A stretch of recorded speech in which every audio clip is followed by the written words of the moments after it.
We got these blackout curtains for my kids' room, and these are fantastic. So when you just look at them, they look like normal curtains. They do have that really nice kind of tweed to them.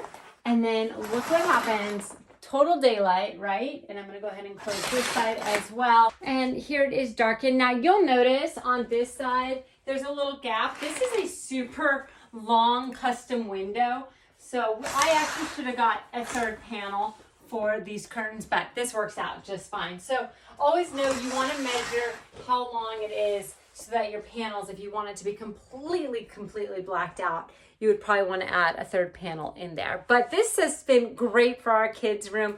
We love these curtains. I think they look beautiful. They're super high quality. And if you're looking for blackout curtains, we also have the same ones, a longer set in our master bedroom as well. So we're a really big fan of this brand, and I think you're gonna love it as well.